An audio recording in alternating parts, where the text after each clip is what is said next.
it's interesting because I don't think the film really hits on one of the main themes of the short story, which is like determinism.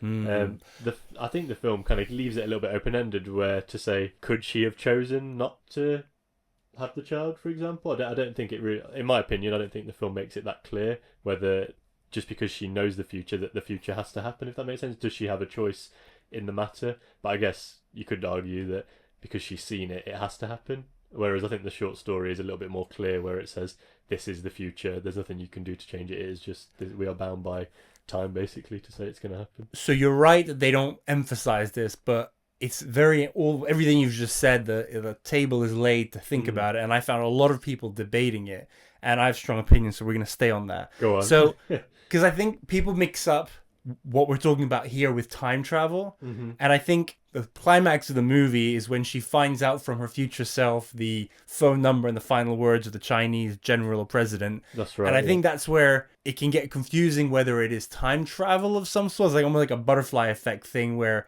she's like transposing like herself in the future, whatever. Yeah. But my understanding is it's not that. It's more that the aliens, and as a result her, kind of exist in all the times at the same time. So she's able to, in the same way you would remember something in the past, she's remembering something in the future. And it isn't a time travel thing. It is a circle. Like, life exists as a circle, and you're basically constantly like, well, it's not even that you're constantly going around, but it is one circle, but there is no changing it, is the way I see it. Yeah, I mean, I would agree with that, and I think it's interesting. I've not seen these kind of theories and stuff on these threads, wherever you've seen them, but it's interesting that people would maybe attribute the film to that, because I guess that's taking your preconceptions of what is already out there and applying it to this, which I think the film is trying to obviously do the opposite of, and that's kind of the message of it, and the language is meant to go against all our preconceptions of, oh, this is how people behave towards each other, this is how different beings behave towards each other, whether it's with aggression or whatever, and this is how we communicate with each other, and you take your preconceptions of what we do and you apply it to everything else. So I think that's very interesting that people would You just blew my mind there.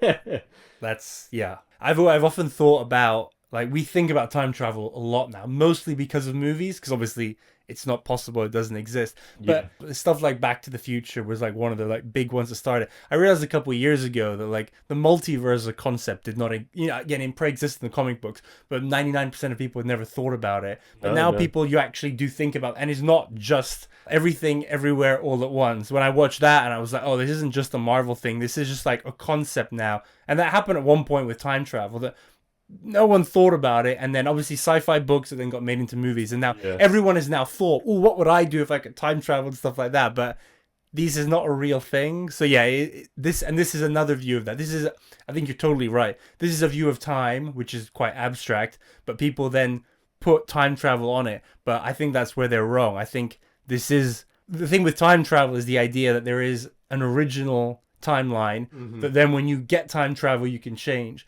Whereas in this, I think it is just that she was always going to have this experience, and she was always going to have the child. And it's not even that people see, oh, you're stuck to your destiny. But I think it's more that this is just, she was always going to make that choice because she was always going to know at the moment where she made the choice that was going to happen. It was never a case of she had her child and then she got sick and then she went back and found out that if she had the child, she would have it. Whenever, that's right, that conversation always happened that way with him at the end, is the point, is my point. There's no alternative. There is no multiverse. Yeah, if you're wondering if this is a sci-fi film that has originated the multiverse concept. Make sure to subscribe to the channel, follow us on your podcast platforms, on Instagram, and make sure to watch the full episode with Barda. We talked about for almost 2 hours about Arrival. We talked about the story, how complicated it is, the character, the casting, the cinematography, everything you could possibly imagine about Arrival we discussed, so make sure to watch the episode.